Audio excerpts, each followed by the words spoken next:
करना है first year का chapter number 1 cell structure and function. सबसे पहले हम देखेंगे कि सेल क्या होता है। आप लोगों ने प्रीवियसली मैट्रिक में ये बात पढ़ी हुई है 9th 10th में कि सेल की क्या हिस्ट्री है। सबसे पहले सेल किसने डिस्कवर किया, न्यूक्लियस किसने डिस्कवर किया, सेल थ्योरी क्या है। उसके बाद हमने सेल थ्योरी के जो पोस्टुलेट्स थे उनको प्रूव करने के लिए डिफरेंट आप कह लें कि लोगों की थ्योरीज जो है वो हमने देखी और उसके बाद उनको डिस्कस किया। पॉसिबली हम इस चैप्टर में भी ये सब चीजें डिस्कस करेंगे, लेकिन सबसे पहले हम मूव करते हैं टुवर्ड सेल कि हमारे पास सेल क्या है।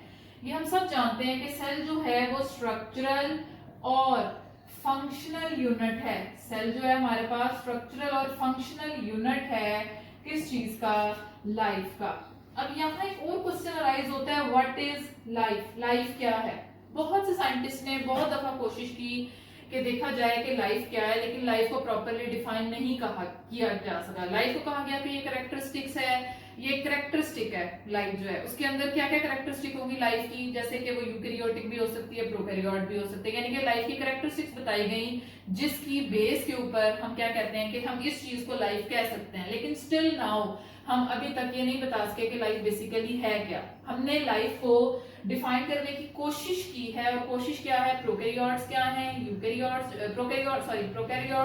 यूकैरियोट्स, यूनिसेलुलर, मल्टीसेलुलर, जो जिनके अंदर क्लोरोप्लास्ट है, जो फोटोसिंथेसाइज कर रहे हैं, जो हेटेरोट्रॉफ्स हैं, जो आप कह लें कि सेप्रोट्रॉफ्स हैं, ये सब चीजें लाइफ है। लेकिन अगर मैं ये कहूं कि मैं एक या दो लाइन में डिफाइन कर सकती हूँ लाइफ को, तो ऐसा पॉसिबल नहीं है। लाइफ को हम इन अ सिंगल स्टेटमेंट, इन अ 2 और 3 लाइंस हम एक्सप्लेन नहीं कर सकते। लाइफ की कोई standard definition till now available नहीं है। तो इसलिए हम कहते हैं कि लाइफ के बारे में आप लोगों को जैसे कि मैंने बताया, नेक्स्ट मूव करते हैं कि स्ट्रक्चरल और फंक्शनल यूनिट है। इधर दो बातें आ गई हैं। स्ट्रक्चरल यानी कि इसकी स्ट्रक्चर जो है वो कुछ इस तरह से डिजाइंड होगी जो उसके फंक्शन के साथ क्या कर रही होगी, कॉम्प्लीमेंट कर रही होगी। न्यूक्लियस राउंड है, सेंटर में है या साइड पर है, जैसे कि प्लांट और एनिमल की मैंने बात की, तो हम कहते हैं कि उसकी स्ट्रक्चर बताएगी कि उसकी उस सेल का उसके अंदर जो है वो क्या फंक्शन है। तो हम कहते हैं कि ये दोनों एक दूसरे को कॉम्प्लीमेंट कर रहे होते हैं, नंबर 1। नंबर 2 कि जिस तरह की इसकी स्ट्रक्चर होगी उसके अकॉर्डिंग उसका जो है वो फंक्शन होगा जो उसको क्या करना होगा, परफॉर्म करना होगा। इसलिए हम कहते हैं कि सेल जो है वो स्ट्रक्चरल और फंक्शनल यूनिट ऑफ लाइफ है। अगर सेल नहीं है तो लाइफ नहीं है। आप लोगों ने लेवल ऑफ ऑर्गेनाइजेशंस भी पढ़े होंगे जिसमें आप लोग कहते हैं कि हमारे पास सेल जो है वो कंबाइन होकर टिश्यू बना रहा है, टिश्यू कंबाइन होकर organ system and so on, and तक हम बायोस्फीयर तक ड्रेस को कंटिन्यू करते हैं। नेक्स्ट हमारा क्योंकि कंसर्न वो नहीं है, हमने सेल की स्ट्रक्चर और फंक्शन की बात करनी है, तो ये आपके लिए ये सबसे इंपॉर्टेंट बात थी कि स्ट्रक्चरल और फंक्शनल यूनिट कैसे है, इसको हम किस तरह से इंटरलेट कर सकते हैं। सेकंड हमारे पास लाइफ का था, लाइफ के बारे में डिस्कस हो गया। अब मैंने आपसे कहा कि हिस्ट्री है इसकी, कि सेल किसने डिस्कवर किया, उसके बाद न्यूक्लियस किसने डिस्कवर किया, फिर उसके बारे में सारी डिटेलिंग ये सब आप लोग मैट्रिक तक लेवल तक पढ़ चुके हैं। तो अब हम डायरेक्ट मूव करेंगे किसकी तरफ, सेल थ्योरी की तरफ। और आप लोग ये जानते हैं कि सेल थ्योरी का जो आइडिया है सबसे पहले जो प्रपोज किया गया वो शील्डन और शवान ने जो है वो प्रपोज किया 1838 एंड 39 में। और इन्होंने उस वक्त 3 पोस्टुलेट्स जो है वो बताए थे, और उसके बाद मॉडर्न सेल थ्योरी में आप कह लेंगे कुछ और पोस्टुलेट्स ऐड हुए जो अकॉर्डिंगली 5 to 6 उसके पोस्टुलेट्स हैं जो आज की क्लास में हम लोग जो है वो डिस्कस करेंगे।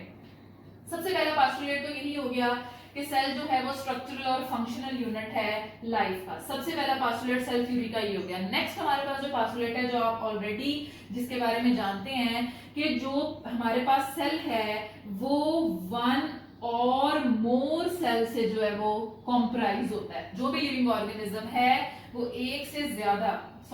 जो भी ऑर्गेनिज्म है वो एक या एक से ज्यादा सेल से क्या होगा, कॉम्प्राइज होगा। थर्ड पोस्टुलेट हमारे पास आ जाता है कि जो न्यू सेल अराइज हो रहा है वो ऑलरेडी एग्जिस्टिंग सेल से अराइज होगा, यानी कि जो न्यू सेल की फॉर्मेशन हो रही है वो प्री एग्जिस्टिंग सेल्स होंगे जिनसे न्यू सेल्स जो है वो फॉर्म हो रहे होंगे। इसका भी एक्सपेरिमेंट आप लोग मैट्रिक के अंदर जो है वो पढ़ चुके हैं।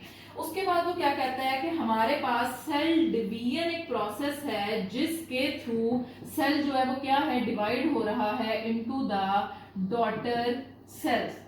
उसके बाद 5th पे आ जाता है कि इस डिवीजन की वजह से जो डॉटर सेल्स बन रहे हैं ये एक पैसेज है, ये एक पाथवे है जिसके थ्रू क्या हो रहा है, जेनेटिक इंफॉर्मेशन जो है from parents to the offspring वो क्या हो रही होती है, ट्रांसफर हो रही होती है इनटू द डॉटर सेल। इसीलिए हम कहते हैं, अगर हम रिप्रोडक्शन का फर्दर चैप्टर पढ़ेंगे उसके अंदर चीजों को डिस्कस करेंगे कि एसेक्सुअल रिप्रोडक्शन में सिमिलर होते हैं। क्यों सिमिलर होते हैं? वो ये जेनेटिक इन्फॉर्मेशन होती है जिसकी वजह से पेरेंट्स जैसे ही डॉटर सेल होते हैं।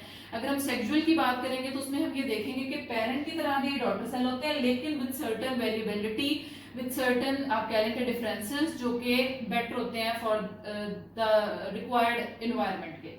ठीक हो गया। ये वो बातें हैं जो हम लोगों ने सेल थ्योरी के अंदर क्या है कवर करनी है, और ये बहुत बहुत इंपॉर्टेंट चीजें हैं जिनको जब भी हम सेल की बात करेंगे तो हमें सेल थ्योरी के बारे में जो है वो पता होना चाहिए कि किसने प्रपोज किया, उसके क्या पोस्टुलेट्स हैं। 3 पोस्टुलेट्स ऑलरेडी आप जानते हैं, बाकी नेक्स्ट 2 पोस्टुलेट्स जो हमने इसके अंदर ऐड किया। अब फर्दर जो टॉपिक है हमारे पास वो टेक्निक्स हैं, जिन टेक्निक्स के थ्रू हम क्या कर सकते हैं, सेल के ऑर्गेनल्स को, सेल के कंपोनेंट्स को हम क्या करेंगे, स्टडी करेंगे। अगर मैं बात करूं कि वो टेक्निक्स जो क्या हो रही हैं, यूज हो रही हैं किस चीज के लिए, सेल की स्टडी के लिए, तो वो कौन कौन सी है, हम किस तरह से सेल को क्या कर रहे होते हैं, स्टडी कर रहे होते हैं। अब मुझे कैसे पता चला या हम सबको कैसे पता चला कि सेल के अंदर न्यूक्लियस है और न्यूक्लियस के बाहर न्यूक्लियर मेम्ब्रेन है, न्यूक्लियोलस है, न्यूक्लियोप्लाज्म है, न्यूक्लियर पोर्स हैं। एनिमल सेल के अंदर न्यूक्लियस जो है वो सेंटर में मौजूद होता है, प्लांट सेल के अंदर जो है वो साइड पे मौजूद होगा, फंजाई के अंदर डिफरेंट लोकेशन है, एल्गी हर एक के अंदर उसकी पोजीशन लोकेशन जो है वो डिफरेंट है। ये हमें कैसे मालूम हुआ? उसके बाद हमने अगर माइटोकॉन्ड्रिया की बात की, माइटोकॉन्ड्रिया के अंदर ये सब चीजें कैसे हुई, उसके बाद अगर हम वैक्यूल की बात करें, वैक्यूल के अंदर ये सब चीजें कैसे हुई, तो ये सारी चीजें किस टेक्निक को यूज करते हुए हमने क्या की, स्टडी की। उन टेक्निक्स को आज हम क्या करेंगे, इसमें स्टडी करेंगे। ये आपके प्रीवियस सिलेबस से बिल्कुल रेलिवेंट नहीं है क्योंकि आप लोगों ने पहले ये चीजें नहीं डिस्कस की। तो हम कहते हैं कि सबसे पहले हमारे पास जो टेक्निक्स हैं वो मेजर 2 टेक्निक्स हैं, और उसमें हम क्या कहते हैं, सेल फ्रैक्शनेशन, यानी कि फ्रैक्शंस बनाना, सेल को क्या करना, तोड़ना फोड़ना, सेल के कंपार्टमेंट्स बनाना, सेल को टुकड़ों में डिवाइड कर देना, सेल फ्रैक्शनेशन, जिसमें हम क्या यूज कर रहे होते हैं, होमोजेनाइजेशन जो है इसका फर्स्ट प्रोसेस है, जिसके थ्रू सेल फ्रैक्शनेशन जो है या सेल फ्रेगमेंट्स बनाए जा रहे होते हैं, या सेल को पार्टीशन किया जा रहा होता है, या सेल को क्या किया जा रहा होता है, ब्रेक किया जा रहा होता है, तोड़ा जा रहा होता है, डिफरेंट कंपार्टमेंट्स कंपोनेंट्स के अंदर क्या किया जा रहा होता है, डिवाइड किया जा रहा होता है। किस लिए? ताकि हम ऑर्गेनल्स को स्टडी कर सकें, ताकि हम उसकी इलेक्ट्रॉन माइक्रोस्कोपी की हेल्प से जो है हर ऑर्गेनल, हर कंपोनेंट, हर स्ट्रक्चर का क्लियरली स्ट्रक्चर देख सकें और उसके क्या देख सकें, फंक्शन देख सकें। जब हमारे चैप्टर का ही ये नाम है सेल स्ट्रक्चर एंड फंक्शन, इसका मतलब है कि हमें सबसे पहले स्ट्रक्चर के बारे में पता होना चाहिए, किस ऑर्गेनल की क्या स्ट्रक्चर है, फिर हमें ये पता होना चाहिए कि उसका फंक्शन क्या है उस सेल के अंदर। और जब हम बेसिक सेल की स्ट्रक्चर और फंक्शन को अंडरस्टैंड कर लेंगे तो हमारे लिए लाइफ को अंडरस्टैंड करना क्या होगा, इजी होगा। अब होमोजेनाइजेशन और सेल फ्रैक्शनेशन, ये बेसिकली हमारे पास क्या है, 2 टेक्निक्स हैं जिनको हमने क्या करना है, फर्दर स्टडी करना है अपने नेक्स्ट लेक्चर में। तो आप हमारी वीडियो को लाइक करेंगे, शेयर करेंगे, सब्सक्राइब करेंगे, कमेंट्स करना मत भूलिएगा, और नेक्स्ट वीडियो का वेट करें, हम उसमें इंशाल्लाह ये 2 टेक्निक्स जो है फर्दर उनको डिस्कस करेंगे। Thank you.